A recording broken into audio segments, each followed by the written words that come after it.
1, 2, 3, yeah!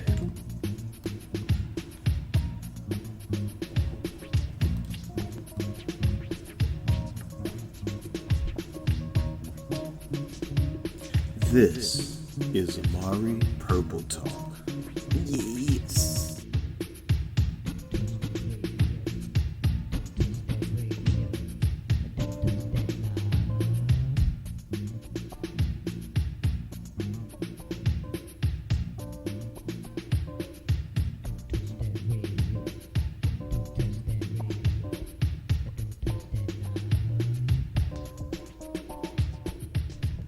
Welcome to episode 55 of Amari Purple Talk, a podcast where I share my thoughts on the Prince musical singularity.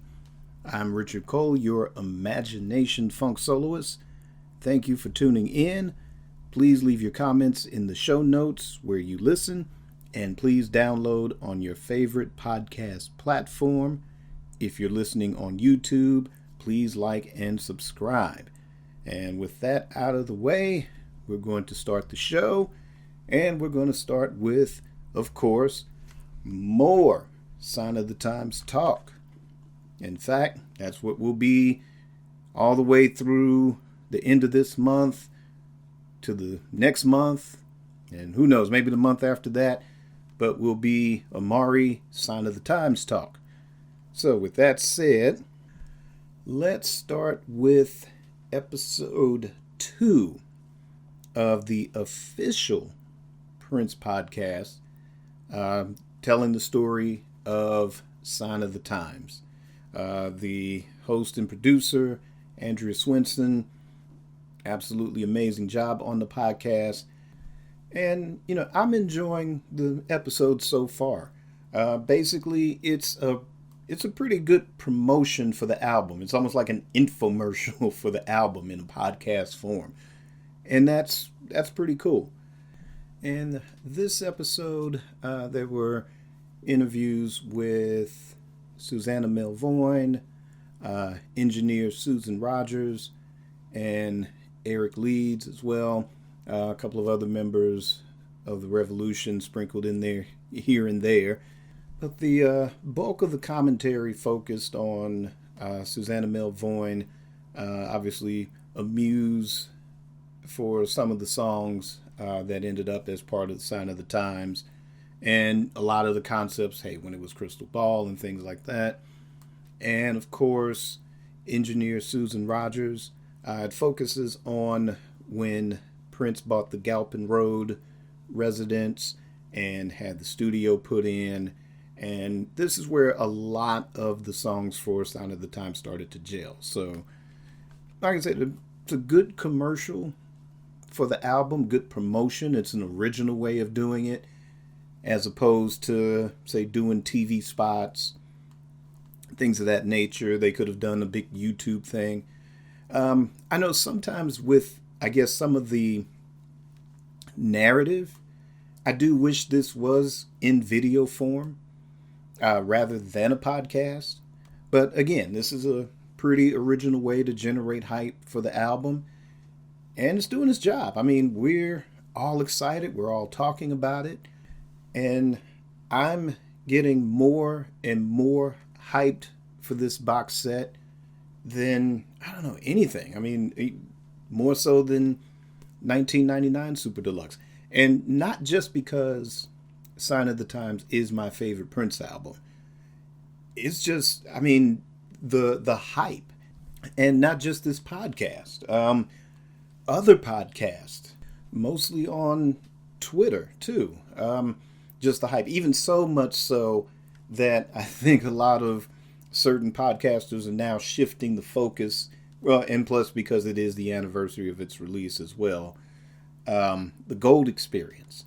But I know I've spent the bulk of last month and maybe 25% of the episodes of Amari Purple Talk have been centered around the Gold Experience. So for me, all the Sign of the Times hype is a bit of change of pace for me. But yeah, if you haven't had a chance to check this podcast out, by all means, check it out. For me, again, the standouts were snippets of the vault tracks. Again, for me, the initial excitement was just having a remastered version of the album, and I'll speak on that in just a moment. But again, you're getting these sneak previews. To me, beyond say maybe Big Tall Wall, some of the stuff that was leaked, stuff that we've already heard, witness for the prosecution, things of that nature.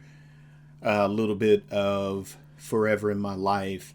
So these are things that have already been released so far. So not quite as hyped as opposed to the previous episode where there were even more varied vault tracks kind of sprinkled in, the snippets of it. But again, hearing sort of, say Susan Rogers' recollections of how songs were recorded, hearing Susanna kind of speak about Prince's motivations or what his thought process was during certain songs or for certain songs, that drew me in and really makes me want to kind of take a deep dive once I get this Super Deluxe edition in hand. And again, like I said, still anxious to hear the album remaster. And basically because what I'm hearing in my ears now, just the snippets, and I was kind of noticing this yesterday, just the snippets of the remastered songs from the original LP release,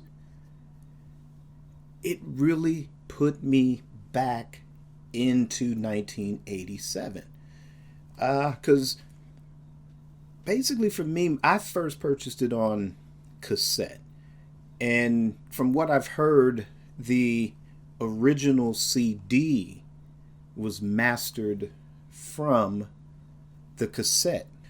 And that's why for years, anytime it's been played on CD, anytime we've heard it on a lot of the streaming services, it had that real lo-fi dead sound to it that when you go to make your playlist or whenever you've burned a copy of your CD and created a playlist with other songs, the other songs were louder than that.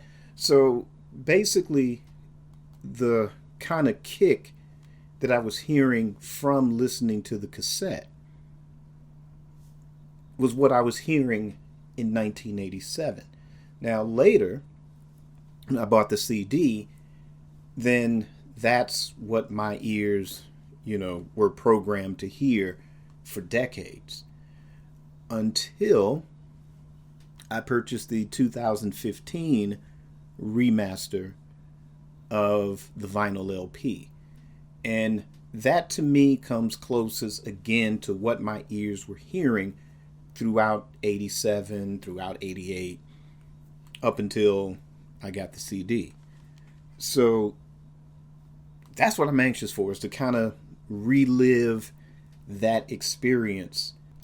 And two, there's certain slight nuances. I know once we get the set and we get to hear these things in its entirety, then yes, there'll be certain nuances and things that are brought up more forward to the mix, or maybe certain things that'll be buried further in the mix and it'll be different than how we remembered hearing it originally.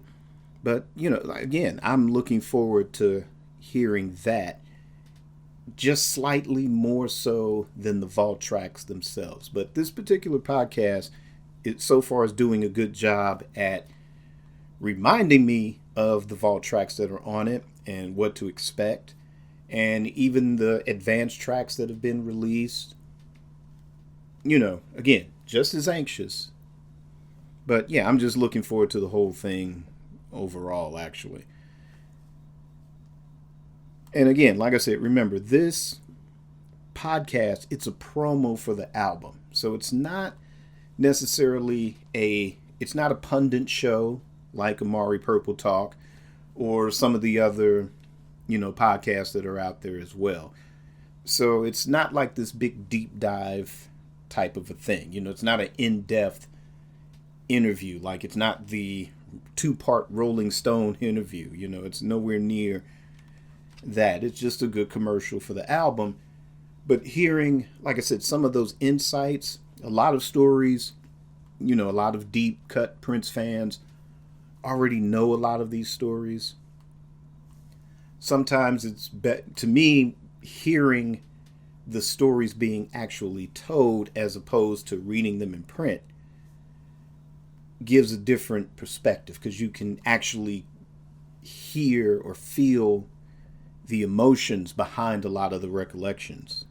And kind of, to me, inadvertently, and not just from this podcast, but again, the current issue of Mojo magazine, there's an article about the Sign of the Times Super Deluxe set as well. To me, the takeaways from both that magazine article and as I'm, especially this episode more so than the previous episode, that, yeah, basically what it confirms all along is that the only true bona fide way to know Prince, it's in the music. I think we kind of took it for granted, or, something obvious like, say, When Doves Cry or something like that. But, or some of the songs where, oh, the beautiful ones, this was inspired by so-and-so. If I Was Your Girlfriend was inspired by so-and-so, that type of thing. Again, a lot of us that have been fans forever, we know the stories, or we speculate on what certain songs mean. But really, like I said, just reading that article and hearing Susanna's recollections of just their time together during the recording of a lot of these songs, where she was, what his mindset was, that sort of thing. It's to me, Sign of the Times it's giving me the impression that it's a deeper album than even I realized, it being my favorite album. To me, it's the songs were separate, but now I'm getting it as sort of a whole. These are the circumstances and what's being told in this podcast, and what we'll get probably with the 120-page booklet. The more people sort of come out and tell their stories or have their perspectives on the stories. Despite all of that, underneath it all is going to be the music. And, I get it too that, in order to tell this story, you have to start with the reference point of the end of the revolution. And I'm kind of hoping as the future episodes of this podcast go by, I'm hoping that it will segue into where, okay, this is the reason the revolution ended. This is the reason why, okay, there's no Dream Factory.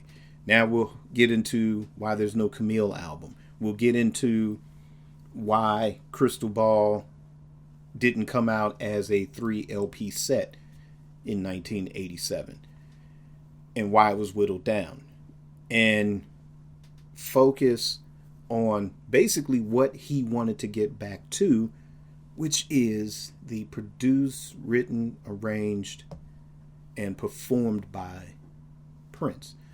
Now, there is an episode of the Prince podcast, which is moderated by Michael Dean. There is about a 12-minute episode, which they call their rant video, regarding their review of this podcast too. I didn't put a link into the show notes for this one. I did put a link for a different episode, which we'll get into later on. But basically everything in that particular podcast, I would say most of it it's said better, but it also reflects kind of some of what I'm thinking and what I'm feeling in regards to this. And I'll get into that more with the next topic as well. But definitely kind of check that out as well, just to kind of get a different perspective on it. But yeah, at the end of the day, this is Prince. This is his album, his story. And kind of as things were unfolding in real time for me back in 1986, it was like, oh man, the revolution broke. He broke up the revolution. Oh, he's going back to which at the time, like Rolling Stone or Billboard or whoever, thought like, oh, he's going to go back to his Dirty Mind period or something like that. But, Sign of the Times was an evolutionary step. And it was definitely a statement to say, hey, even with all the stuff surrounding it, even though he didn't release it the way he intended to release it, it was still a bold enough statement to say, look, I started off producing, writing, arranging, and performing everything on the album. The revolution was cool, but don't get it twisted. This is still me. And this is what I've learned since Purple Rain. And this is the direction I'm taking, and taking it in another bolder step. But definitely, like I said, they say it a lot better, most of it. And like I said, I agree with a lot of the points on it. I'd say with the exception of the fact that, like I said, to me, this whole thing, it's a commercial for the album. It's not a pundit show like Amari Purple Talk or some of the other shows. And hey, we're all here to celebrate the music of Prince. That's why every episode I always say that this is either the Prince musical singularity or the Purple musical singularity. And it's sort of basically for those that I guess study robotics or artificial intelligence, where artificial intelligence, there are different, I guess, companies that are building that technology to perform different functions. But in that regard, I think the underlying fear is that if artificial intelligence, if all these different computers, all these different forms of artificial intelligence begin to communicate to one another and create what is called a singularity, in that particular case where you get the Terminator movies, you get the Matrix, that type of thing. But, piggybacking off of that mythology, I have a podcast and I express, my thoughts, my feelings, how, not only has his music, but, certain key events in his career have been an influence. And in a lot of ways, it's similar to a lot of the other people that have Prince podcasts out there. And at the same time, a different perspective. Some like certain eras better than others, and that's cool and that's okay. And as far as the fan base, everybody has an opinion. Everybody has a favorite era, everybody has a favorite album, everybody has a favorite something that has had a personal effect to which, it makes you part of a greater collective.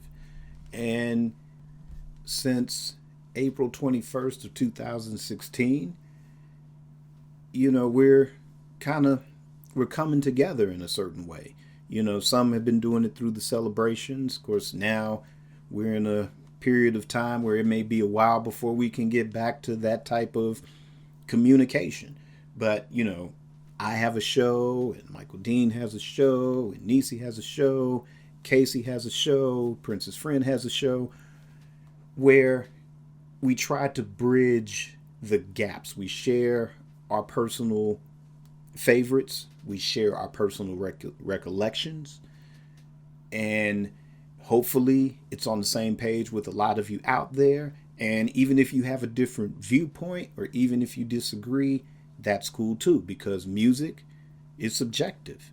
You know, I might like a certain group or an album or a song, and you may not like it, and that's cool to do that. But coming together from every corner of the planet that has a extensive Prince collection of some sort, or you're jumping on for the first time. You may be an album in, you may be 2 albums in, or 3 or 4, and you're wondering what all the fuss is all about. Well, you have a multitude of shows that can break it down for you in one way, shape, or form. Or you might sit there and go, hey, I've been feeling a way about this certain song. Hey, so do I. So do all the other shows. And that's the beauty of it. So that's why, for me, we are the Prince or the Purple musical singularity. So whether it's a podcast host, whether it's an associated artist like a Jill Jones or Jesse Johnson, Morris Day, the NPG, whether it's, Shelby J, whoever, and anybody that's part of the fan base. Like I said, if you've been around since For You, if you, like me, came in right as Dirty Mind was winding down, or if you jumped on because of musicology, or you were 10 when the Gold Experience came out and that hooked you forever and you went back for the old stuff, or that was your starting point and you didn't want to think about Purple Rain, you wanted Exodus and Emancipation, and you were on that journey from that point on, then the beauty of it is where we can all communicate and talk to one another and share in the celebration. All of us. And I mean, there's shows where they're fortunate enough to do interviews. Those are mind blowing. It's like, it's amazing that they're able to put that together, starting off in a little tiny room like this one. And they're able to pull that off. And that's amazing, and to get a deeper dive and ask the questions that we've always wanted to ask. That's the beauty of the Purple or Prince musical singularity. And again, this particular show, I recommend, if you haven't heard it, check it out. Check it out. Like I said, it's a good commercial for the album. And I'm really hyped for the next episode because I think, again, it's going to kind of segue from, okay, here's the breakup of the Revolution. Now we're going to get into Camille, folks. Now we're going to get into the configuration of Crystal Ball for real. And, so I'm hyped for the next one. So by all means, again, if you haven't heard it, if you're a newbie, and like I said, you're a couple of albums in and you are wondering, well, gee, I got Purple Rain. Why are they talking about that? What is this sign of the times? What is that? I must know about that. Well, check this podcast out. That'll give it to you in a nutshell. But also check out any of the other podcasts where they've done interviews, and especially, say like a Jill Jones interview or Susan Rogers interview, where they kind of go more in depth with it. Actually, that Prince podcast has actually done an interview with Bernie Grundman, whose company does the actual mastering, and not only for Prince, he's done other artists as well. I haven't had a chance to check that out yet, but check that out because you learn about what it takes to put together a finished product for an album, the mastering process itself, and what all that entails, and it's educational. So check that out too. But most important, getting back to the second episode of this Prince podcast and Sign of the Times Super Deluxe, what do you think? Are you enjoying the podcast so far? Is it a good commercial for the album for you? Or do you love hearing the stories and the interviews? Or Do you think it could be different or better? Leave me a comment and let me know your thoughts. And from there, we're going to move on to the books I'm looking forward to. In other words, the Prince books that I'm looking forward to. And I'm just going to focus on 3 because there's a lot of people that, they've either said they're working on a book or they've written a book and they're trying to get a deal. And, there's a lot of people I'm excited to, when they get their book deal, they will have my purple ducats and my purple croutons, and I will be there to buy those books. But I'm going to focus on 3 that are definitely upcoming. 2 are coming very soon. The other one isn't due until next year. So I'm going to start off with Brown Mark's book. And the title of his book is called Brown Mark, My Life in the Purple Kingdom. This is written by him along with a Cynthia Urich. Hopefully I'm not butchering the name, but Cynthia Urich. And the release date on that is going to be September 22nd of 2020. That will be 3 days before the release of the Sign of the Times Super Deluxe. So you can get your read on while you're waiting for your Super Deluxe to pop up in your mailbox, or if you drive into the record store to go get it. It's published by University of Minnesota Press. Now, there is a spoiler review of this book on the Prince podcast, and I did put that link in the show notes. So by all means, if you're one of those that aren't bothered by spoilers, like sometimes I could care less. Depends on what it is, but I have enough self-restraint to, if I really just want to legitimately be surprised, I have enough self-restraint. But in this particular case, I checked it out. And like I said, if you're not bothered by spoilers, by all means, definitely check out that podcast. But based on that, again, that was one of those things that I was excited for already. But hearing that spoiler review, and I'm like, oh, okay. Yeah, this amps things up a bit. So yeah, I'm going to go ahead and get this book, and I can't wait to read it. You'll get a lot of insight. Of course, the obvious, the Prince stories, because hence the title, My Life in the Purple Kingdom. But you'll get a lot of great and interesting stories of Brown Mark's youth, his high school days, stuff dealing with fame and fortune and things of that nature. But like I said, I won't spoil it here. But like I said, if you want a spoiler review, check that out. But yeah, this is one that I am definitely excited to kind of get my hands on and read.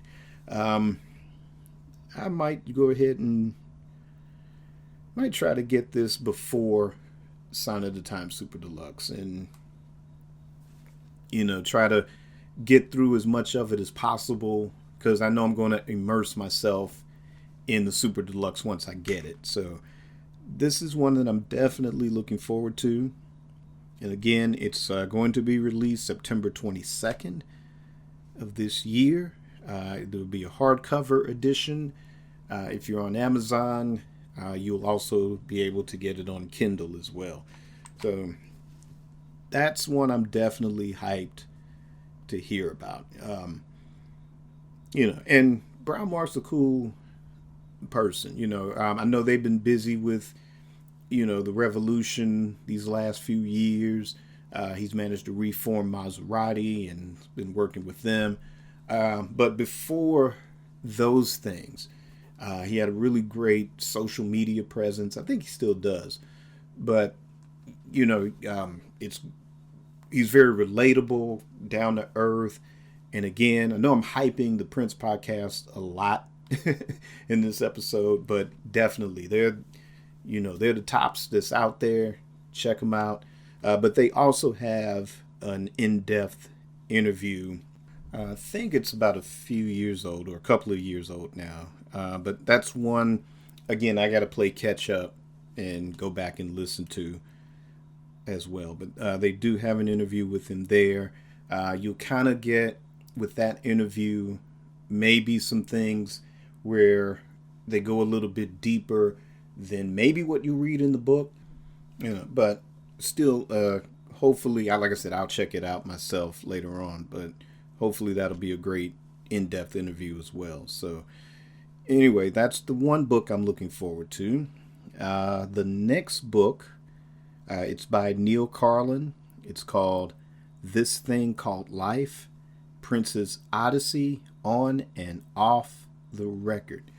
And for the newbies out there that are unfamiliar with Neil Carlin, he was able to get exclusive interviews with Prince for Rolling Stone. The first one was the groundbreaking 1985 interview, and then he did another one in 1990 around the time of Graffiti Bridge and the Nude Tour. All that was happening right about that time as well. So you can probably find those interviews online still. But I guess his access to Prince was closer than any other journalist. Especially, it kind of discusses it in the sort of bio and the promo for the book. And basically, according to him as well, in addition to those interviews, it says he did actually 3 Rolling Stone cover stories. He wrote 3 Chains of Gold, which is the rock video opera. So I guess he had a hand in writing that.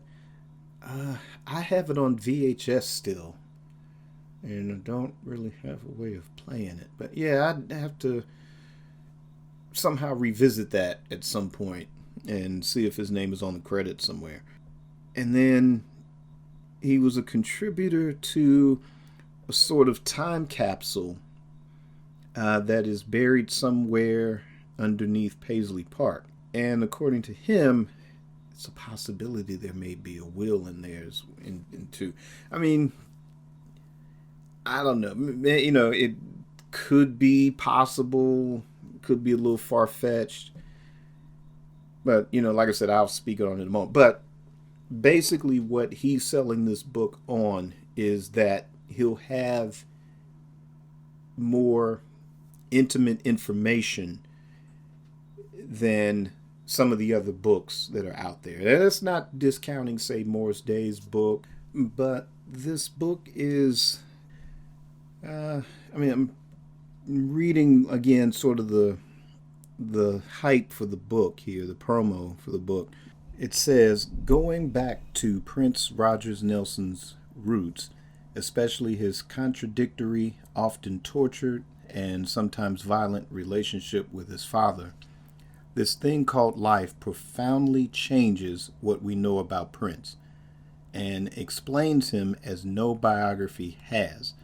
A superstar who calls in the middle of the night to talk, who loved The Wire and could quote from every episode of The Office, who frequented libraries and jammed spontaneously for local crowds and fed everyone pancakes afterward, who was lonely but craved being alone. Readers will drive around Minneapolis with Prince in a convertible, talk about movies and music and life, and watch as he tries not to curse, instead dishing a healthy dose of mamma jammas. Okay, so basically what we'll get is probably what we were originally hoping for with The Beautiful Ones. Kind of certainly some aspects that were touched upon in the introduction of Dan Piepenbring's book. So it looks like we'll get sort of a more expanded view of that with Neil Carlin's book. The selling point for me, in addition to that, the sort of the hype also says that He asserts that Prince can't be understood without first understanding 70s Minneapolis, and that even Prince's best friends knew only 15% of him. That was all he was willing and able to give, no matter how much he cared for them. Now, the sort of understanding 70s Minneapolis, for me, I'm interested in what Neil Carlin's viewpoint is. Now, Neil Carlin did grow up in Minneapolis, and it also claims in the bio that, now, I'm not clear if they knew each other when they were kids, if they biked around together, or it said they played basketball at the Dairy Queen next door to Carlin's grandparents, 2 blocks from the budding musician. It says in the hype for the book.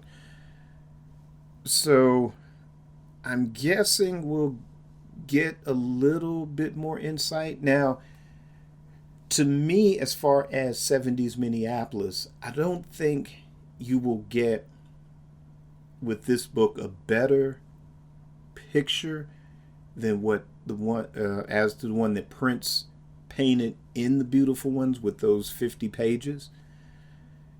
I would say maybe the next best viewpoint, if he ever does, would be an Andre Simone book. But for me, this will be one of the things, or one of the points that I'm looking forward to with this book.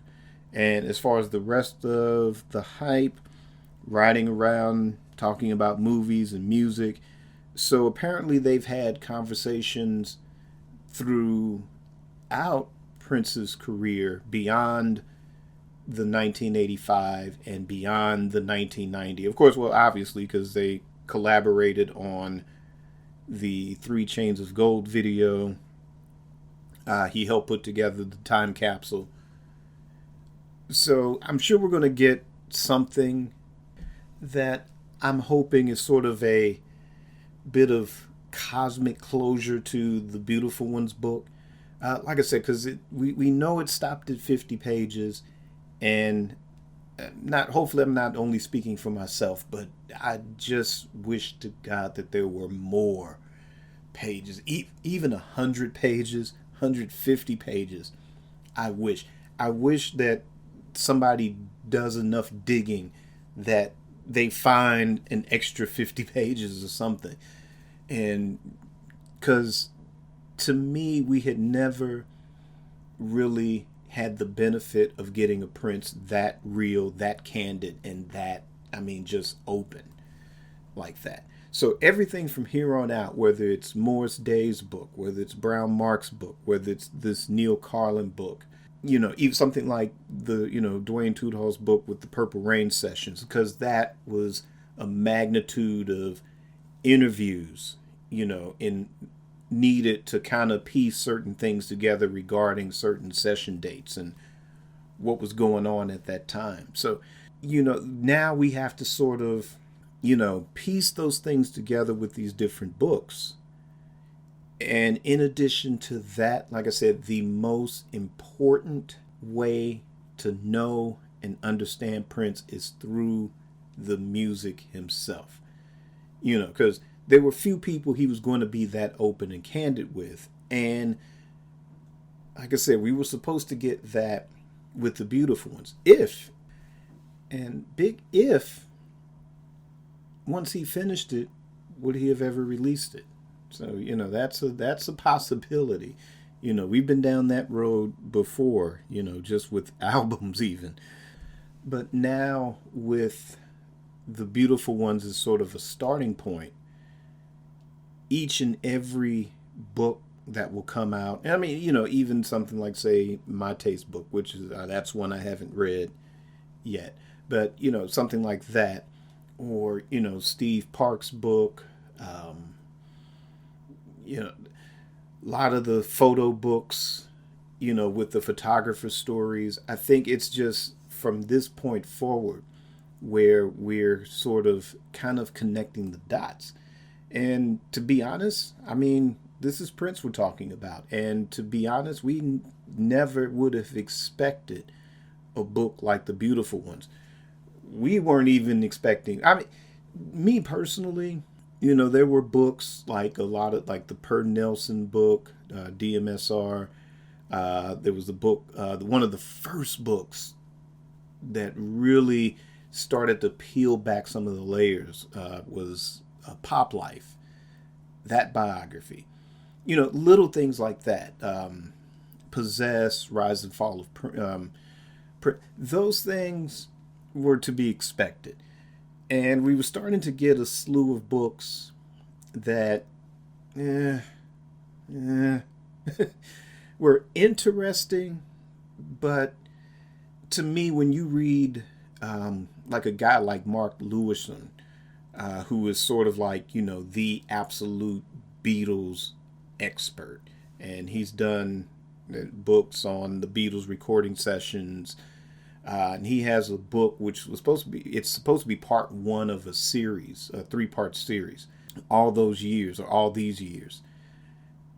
And the first book had been released, and it's a huge, but I'm still struggling through that book right now.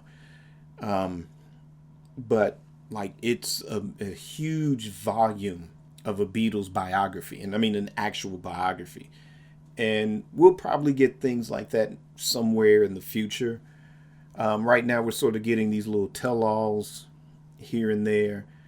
But at some point, somebody's going to put together one of those sort of Mark Lewison type things. Hell, if I had the time and energy, I'd do it.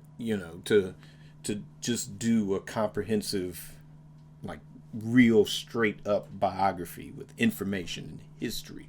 But for now, like I said, these little tell-alls are just basically what they are. They're perspectives. These perspectives paint the artist as a human being. It separates the myth from the reality. And again, when I talk about us being a purple musical singularity, there's a lot of artists, that, of course, none, maybe say for Michael Jackson, Prince was probably the most mysterious. I mean, the Beatles are basically literally an open book, John Lennon more so, where, you can get these biographies, whether it's about the group as a whole or the group in their solo periods, or, somebody puts out a book about John, somebody puts out a book about Ringo, somebody, those type of things. They're, like I said, they're open books. There's tons of interviews, where they're transparent, but with Prince, you don't get that, but at the same time, there are, fans that get what they get out of it. It's because whatever point in that person's life you got turned on to that record or that album, it all sort of blended into your personal reality. So when it comes to somebody like Prince, then, whatever you were feeling at a time a particular record or an album was coming into your worldview and how it integrated with your worldview, then whatever you got out of, say, the image or the myth of that album, or the actual image, what he was wearing, what his hair was doing, or, what his, what cosmic and vague stuff was coming out if he did an interview at that point. But you forget that this is a human being. Good days, bad days, just like any of us. The only difference is that he created music 24 hours a day, 7 days a week, every single year of his life. That's the difference. He was a rock star. He was a cult figure, underground, with the Dirty Mind. And then Purple Rain, he became this superstar, rock star, famous person, celebrity. And we as people, we get fascinated by that and wonder, what's behind the curtain a lot of times.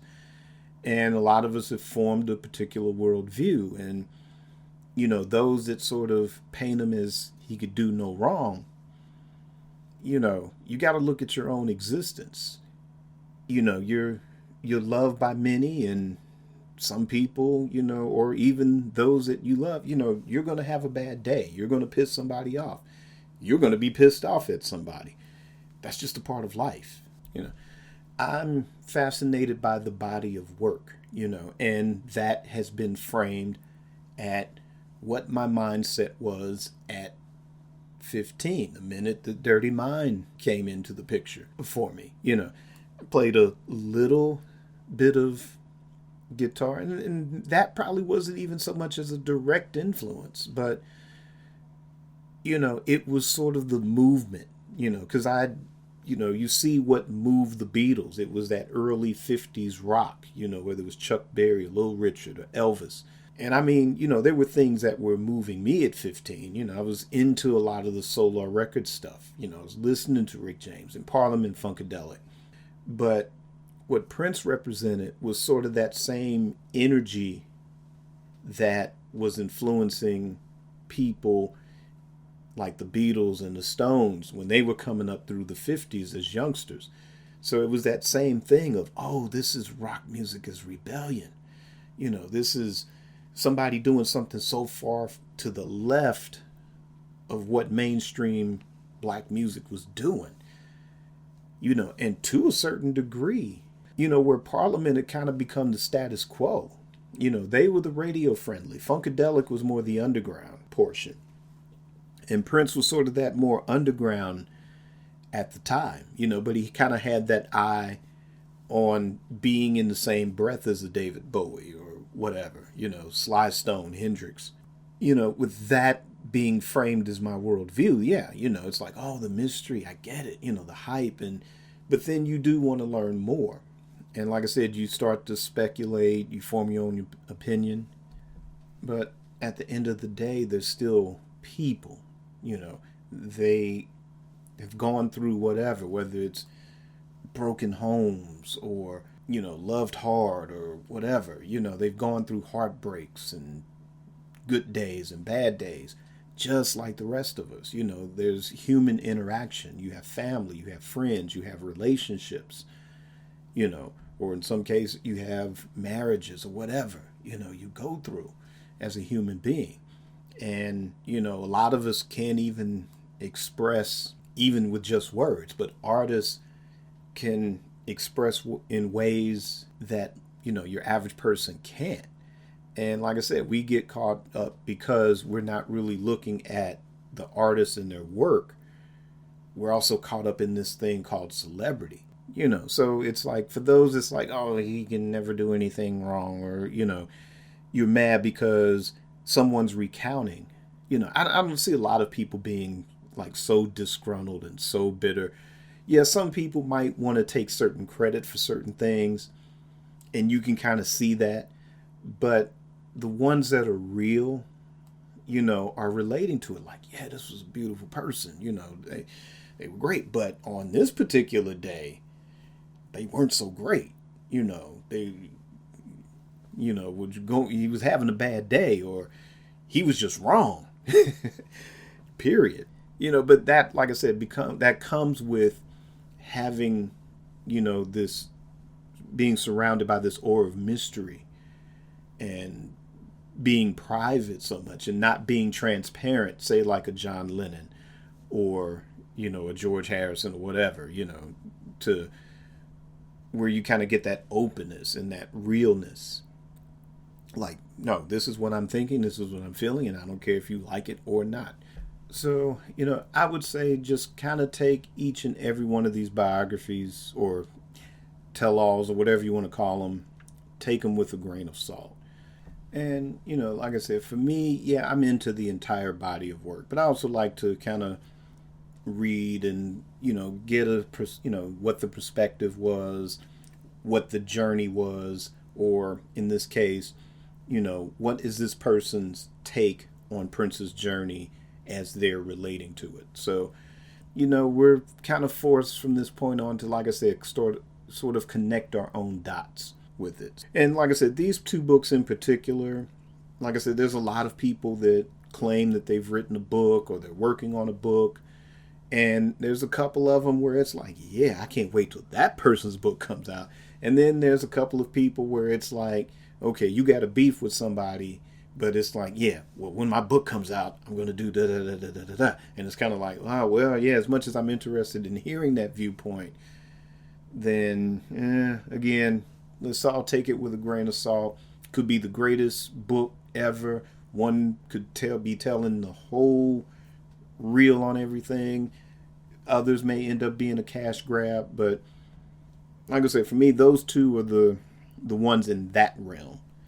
So now I'm going to move on to one that's a little bit more practical and really just focuses on the music, which at the end of the day is the most important part.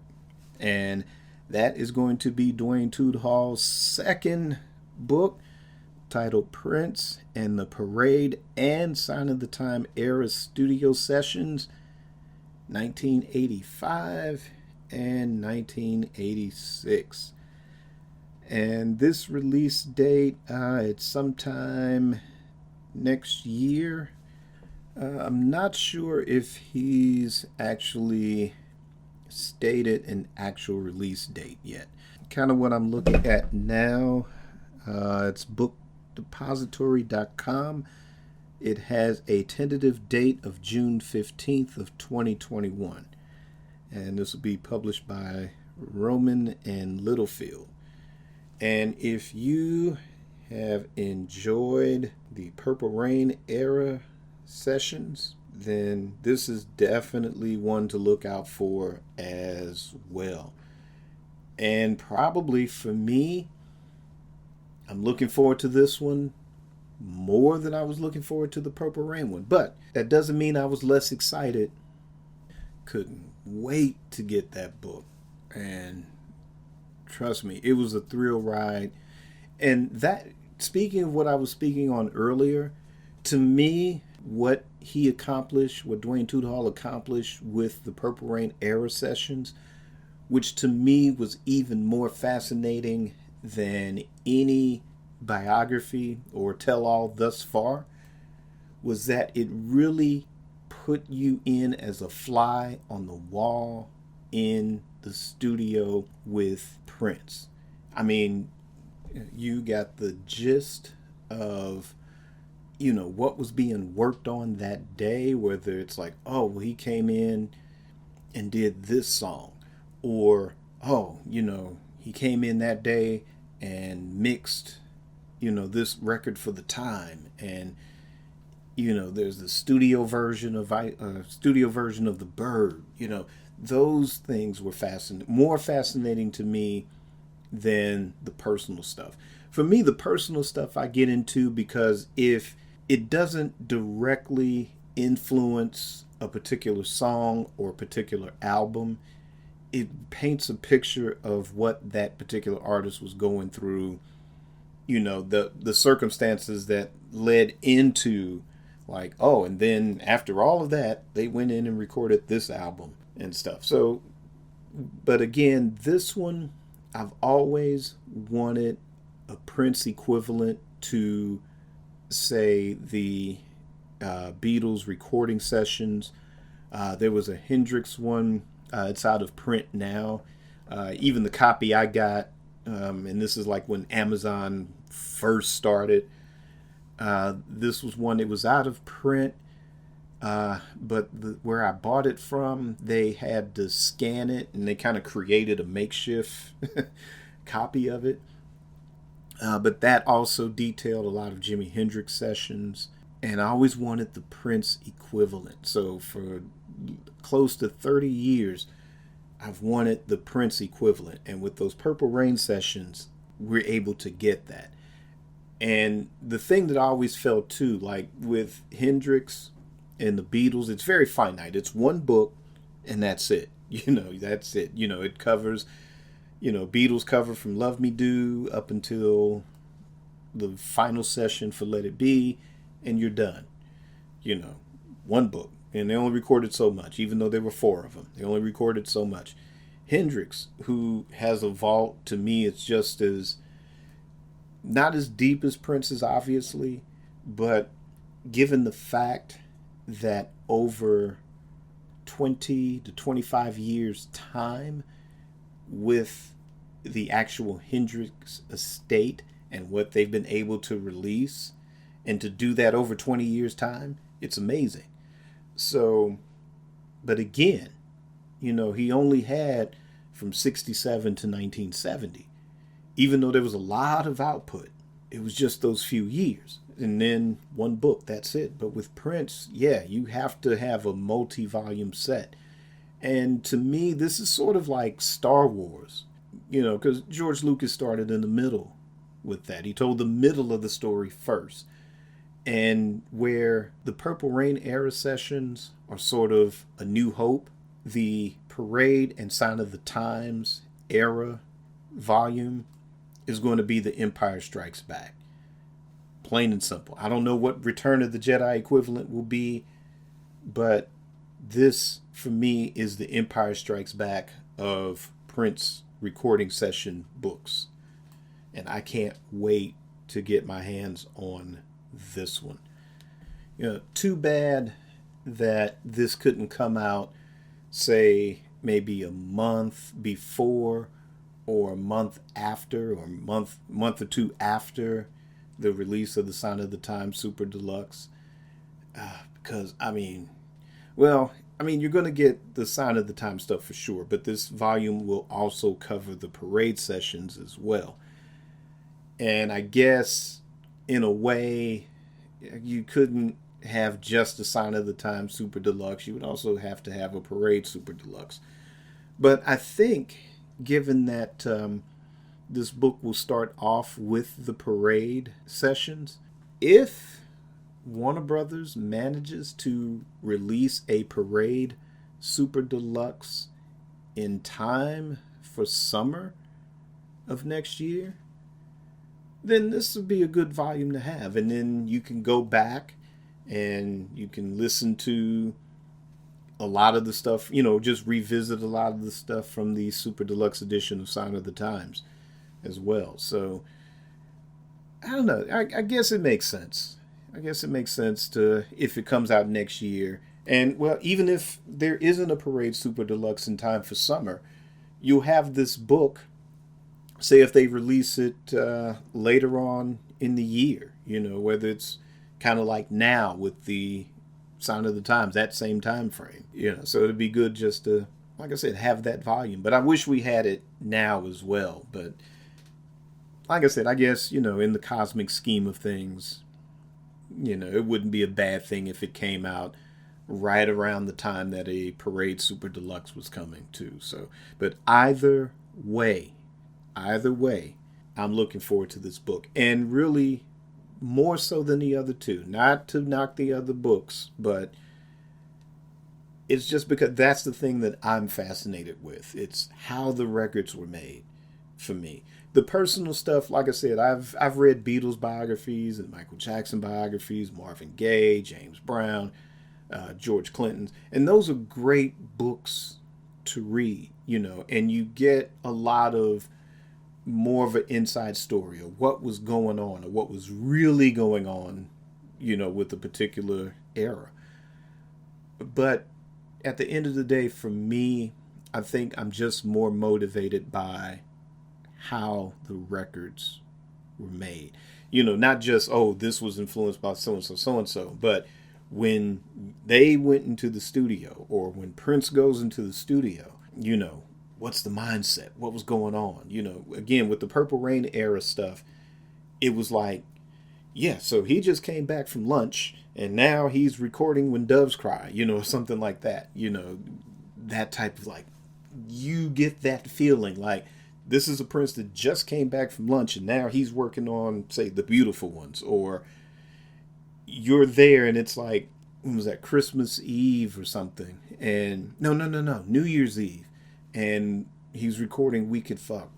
That song. You're there in the studio when that's happening. So I'm looking forward again to having that Parade and Sign of the Times book do the same thing.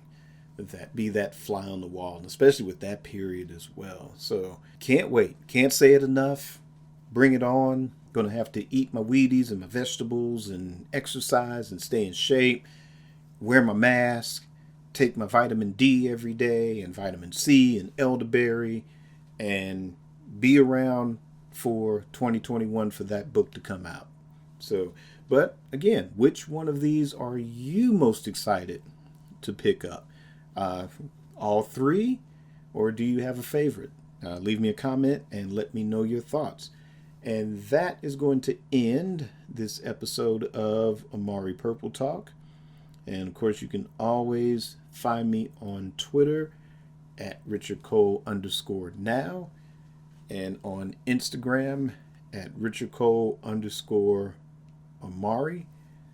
And don't forget to, again, download and listen on your favorite podcast platform. If you're on YouTube, like, subscribe, hit that notification bell. And also visit AmariCommunications.com. See what I'm up to or past projects. Shop the merchandise. And then I will see you back here next week. And as always, keep it purple and on the one.